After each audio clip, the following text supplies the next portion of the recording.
Hello friends, मैं हूं आपका होस्ट और दोस्त अभिनव जैन। एक बार फिर स्वागत करता हूं आपका अपने यूट्यूब चैनल ट्रू इंजीनियर्स पर। दोस्तों, आज की वीडियो का टॉपिक है हमारा लॉस ऑफ एनर्जी और हेड इन पाइप्स। ये फ्लूइड मैकेनिक्स या हाइड्रोलिक्स के हिसाब से बहुत इम्पोर्टेंट टॉपिक है, क्योंकि एक डिप्लोमा को या एक इंजीनियर को ये पता होना चाहिए कि जब भी कोई फ्लूइड फ्लो करेगा तो कौन कौन से लॉसेस उसमें होंगे। तो वीडियो शुरू करने से पहले अगर आप मेरे चैनल पे नए हैं तो उसको ज़रूर सब्सक्राइब करें और बेल आइकन ज़रूर दबाएं, जिससे आने वाले सभी वीडियोस के नोटिफिकेशन आपको मिलते रहें। और साथ ही साथ वीडियो पसंद आए तो लाइक करें, कमेंट करें और शेयर ज़रूर करें। तो चलिए शुरू करते हैं आज की वीडियो, लॉस ऑफ एनर्जी और हेड इन पाइप्स। तो सबसे पहले बात करते हैं लॉसेस क्या होते हैं पाइप फ्लो में। देखिए, जब भी कोई फ्लूइड फ्लो करेगा किसी भी पाइप में तो उसमें लॉसेस होंगे ही होंगे। क्यों होंगे लॉसेस? एक तो सबसे पहली बात, कोई भी पाइप परफेक्टली स्मूथ नहीं होता, उसमें कुछ ना कुछ जो रफनेस है वो होगी ही होगी, जिस वजह से फ्रिक्शन लगता है, घर्षण लगता है फ्लूइड पे, जिस वजह से उसमें लॉसेस होते हैं। दूसरा, फ्लूइड की जो आपस की जो लेयर होती है उनमें विस्कोसिटी, सबको पता है कि फ्लूइड है तो विस्कोसिटी होगी ही होगी, तो वो विस्कोसिटी भी जो होती है फ्लूइड को फ्लो करने से रोकती है, तो उसमें भी एनर्जी लॉसेस होते हैं। साथ ही साथ कुछ और वजह से भी लॉसेस होते हैं, जैसे कहीं पाइप में एकदम से सडन एनलार्जमेंट हो जाए कि छोटा पाइप आके बड़े पाइप में मिल जाए तो वहां पे लॉसेस हो जाते हैं, एडीज हो जाती है। इसका उल्टा हो जाए, बड़ा पाइप आके एकदम से छोटे पाइप में मिल जाए। फिटिंग्स लगी होती हैं पाइप में, आपको पता है, वॉल्व्स लगी होती हैं, बेंड्स होते हैं पाइप में, इन सब की वजह से भी लॉसेस होते हैं। और ये जो लॉसेस होते हैं ये टर्बुलेंट फ्लो में ज़्यादा होते हैं as compare to laminar flow. तो जितने भी लॉसेस होते हैं पाइप फ्लो में उनको हम दो पार्ट में डिवाइड करते हैं, major loss and minor loss. जो मेजर लॉसेस होते हैं स्ट्रेट पाइप में वो विस्कोसिटी और फ्रिक्शन की वजह से आते हैं। मैंने बताया ना कि फ्लूइड की अपनी विस्कोसिटी होती है जो फ्लूइड को फ्लो होने से रोकती है, जिस वजह से एनर्जी लॉस होती है। और दूसरा, फ्लूइड जहां फ्लो कर रहा है उस पाइप की वॉल्स से जो फ्रिक्शन लगता है उस वजह से लॉसेस होते हैं, वो मेजर लॉसेस में आते हैं। और दूसरा होता है माइनर लॉसेस। माइनर लॉसेस वो कंपोनेंट जो लगाए जाते हैं, जैसे वॉल्व हो गए, बेंड्स हो गए, फिटिंग्स हो गए, इनमें एनर्जी लॉस जो होता है उस वजह से जो लॉसेस होते हैं ना माइनर लॉस कहते हैं। मेजर लॉसेस को हम मेजर लॉसेस इसलिए कहते हैं कि इसकी वैल्यू कभी भी जीरो नहीं हो सकती। मेजर लॉसेस हमेशा होंगे ही होंगे पाइप में फ्लो में, क्योंकि फ्रिक्शन कभी भी जीरो नहीं हो सकता, विस्कोसिटी जीरो नहीं हो सकती। लेकिन हम माइनर लॉसेस को मिनिमाइज कर सकते हैं अगर हम स्मूथ पाइप यूज करें, यूनिफॉर्म क्रॉस सेक्शन का, कोई बेंड ना हो, कोई फिटिंग्स ना हो, कोई वॉल्व ना हो, तो उन लॉसेस को मिनिमाइज कर सकते हैं। कुछ केस में तो जो माइनर लॉसेस है वो मेजर लॉसेस से ज्यादा हो सकते हैं। अगर छोटा पाइप है और उसमें बहुत सारे बैंड या वॉल्व्स हैं, फिटिंग्स बहुत सारी लगी हैं, तो उस केस में माइनर लॉसेस मेजर लॉसेस से ज्यादा हो सकते हैं। तो देखते हैं क्लासिफिकेशन ऑफ लॉसेस। हमने दो पार्ट में डिवाइड करा, major loss and minor loss. Major loss में हमारा है friction losses can be estimated, इसको हम अभी देखेंगे कैसे हम निकालते हैं डार्सी-विस्बाच इक्वेशन से। और माइनर लॉसेस में आते हैं due to sudden expansion of pipe, due to sudden contraction of pipe, due to bend in pipe, due to pipe fittings and due to construction in pipes, obstruction in pipe, sorry obstruction यानी कि कोई valve वगैरह लग जाए। तो ये major और minor losses हमने क्लासिफाई किया। देखिए, जब भी कोई पाइप में फ्लो होता है तो उसमें जितना हेड लॉस या एनर्जी लॉस हो रहा है उसको निकालना बहुत ज़रूरी होता है। क्यों? क्योंकि जो एनर्जी लॉस है उसको हमें एनर्जी इक्वेशन में यूज़ करना होता है, जिससे पता चल सके कि टोटल एनर्जी जो हमारी बर्नौली इक्वेशन अगर हम कहीं यूज़ कर रहे हैं तो energy input output energy loss कितना हो रहा है, कि एनर्जी कंजर्वेशन का प्रिंसिपल काम कर रहा है नहीं कर रहा है। तो उन सब में कैलकुलेट करने के लिए हमें ये हेड लॉस निकालना जरूरी होता है। ये मैं आपको बता चुका कि हेड लॉस जो होता है वो दो तरह से होता है। एक तो मेजर लॉस, जिसको हम विस्कोसिटी इफेक्ट्स की वजह से होता है हमारा, इसे HL मेजर के नाम से जानते हैं।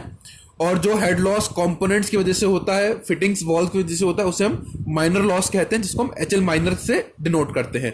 और जो टोटल हेड लॉस होता है एच एल, वो H L major plus H L minor दोनों के जोड़ के बराबर होता है। अब बात करते हैं मेजर लॉसेस की। मेजर लॉस और फ्रिक्शन लॉसेस जो होते हैं वो बेसिकली विस्कोसिटी की वजह से होते हैं, और पाइप की जो रफ वॉल्स होती है उससे जो फ्रिक्शन लगता है उसकी वजह से होती है।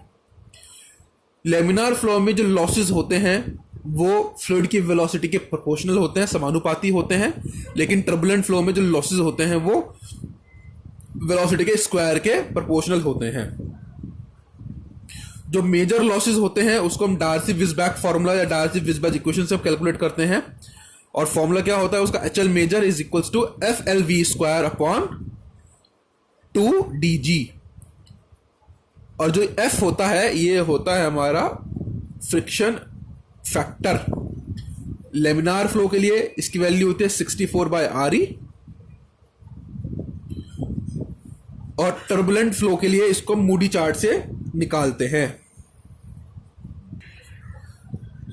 फ्रिक्शन फैक्टर लेमिनार फ्लो का मैंने बताया कि होता है 64/RE। RE क्या है हमारा, रेनॉल्ड्स नंबर, रो वीडी अपॉन न्यू। और जो टर्बुलेंट फ्लो है वो हम मूडी चार्ट से निकालते हैं, क्योंकि जो टर्बुलेंट फ्लो में है रेनॉल्ड्स नंबर और रिलेटिव रफनेस दोनों ही फ्रिक्शन को इन्फ्लुएंस करती हैं। अब ये रिलेटिव रफनेस क्या होती है इसको देख लेते हैं। रिलेटिव रफनेस क्या होती है, देखिए मैंने आपको बताया अभी कि कोई भी पाइप परफेक्टली स्मूथ नहीं होता।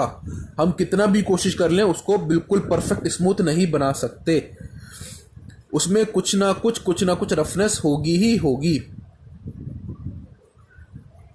तो रिलेटिव रफनेस बेसिकली जो सरफेस रफनेस होती है वो दर्शाता है पाइप में, और क्या होता है ये absolute roughness of pipe divide by the inside diameter of the pipe.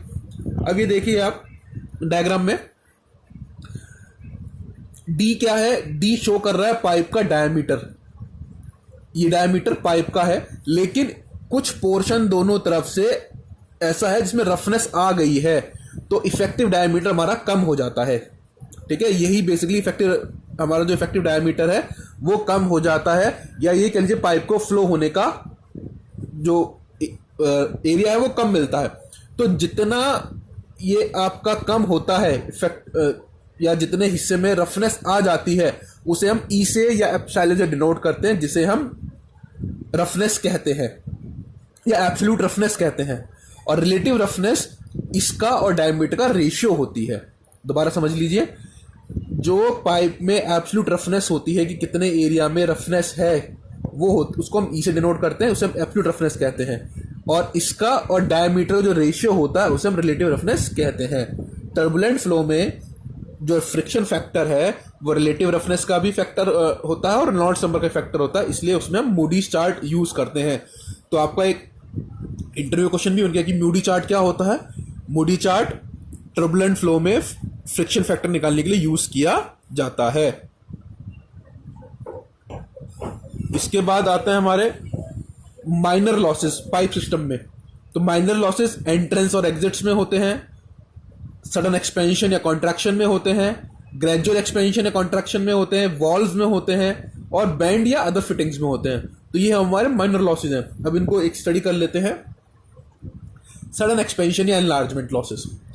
Sudden expansion कैसे, जैसे हमने पढ़ा भी है, जैसे फ्लूइड मेरा फ्लो कर रहा है किसी पाइप में, ऑरिफिस मीटर से फ्लो कर रहा है, तो जैसे ही ऑरिफिस से निकला, वो ऑरिफिस क्या है, ऑरिफिस एक छोटा सा होल है, और जैसे ऑरिफिस निकला एकदम से बहुत बड़े एरिया में आ जाता है, तो क्या होगा, पाइप में आ गया तो पाइप का area as compare to orifice बहुत ज्यादा है, तो वहां पे क्या हुआ, सडन एनलार्जमेंट हो गया। सडन एनलार्जमेंट होने से क्या होगा कि वहां पे एडीज बन जाते हैं, जिस वजह से एनर्जी का लॉस होता है। तो ये जो लॉस होता है इसमें वो क्या है हमारा, u1 square upon 2 1 minus a2/a1, और E शो कर रहा है एनलार्जमेंट, और जो ये के ई है यानी कोफिशिएंट ऑफ एनलार्जमेंट, ये हमारा 1 माइनस a2/a1, इसे हम कोफिशिएंट ऑफ एनलार्जमेंट कहते हैं। इसकी रिवर्स फिनोमेना होते हैं कॉन्ट्रैक्शन कि पाइप एकदम सडन फ्लो कर रहा था और एकदम से ऑरिफिस में या एरिया कम हो गया। इसको उल्टा कर लीजिए कि फ्लो पाइप में हो रहा था और उसे एकदम से ऑरिफिस में आना पड़ा, तो बड़े एरिया में फ्लो करते करते करते एकदम से छोटे एरिया में आना पड़ा, तो ये क्या हो गया, सडन कॉन्ट्रैक्शन हो गया। तो वहां पे जो हमारा लॉस होता है that is U2 square by 2 into KC, और KC is coefficient of contraction, और जो KC की वैल्यू है that is 0.551 minus A2 bye A1। ठीक है, तो एनलार्जमेंट के लॉसेज हो गए और कॉन्ट्रैक्शन के लॉसेज हो गए। अच्छा, फिटिंग्स और वॉल्व के लॉसेस को जानने के लिए आपको एक टर्म यहां जाननी जरूरी है, वो होती है इक्विवेलेंट लेंथ। कि इक्विवेलेंट लेंथ क्या होती है। इक्विवेलेंट लेंथ मेथड या LE बाय D रेशियो जो होता है वो बताता है कि फिटिंग्स में कितना प्रेशर ड्रॉप हुआ है as a function of length of pipe. Pipe length की टर्म्स में बताता है कि फिटिंग में कितना प्रेशर ड्रॉप हुआ है।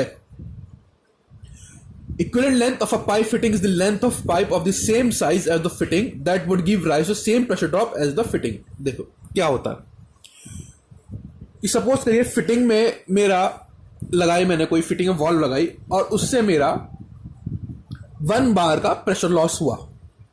ठीक है, तो इक्विवेलेंट लेंथ क्या होती है किसी पाइप की, कि अगर पाइप का डायमीटर वही है जो मेरे फिटिंग का डायमीटर है, तो पाइप की कितनी स्ट्रेट लेंथ या स्ट्रेट पाइप, कितना लंबा स्ट्रेट पाइप मेरा 1 बार का प्रेशर ड्रॉप क्रिएट करेगा, दैट इज इक्विवेलेंट लेंथ।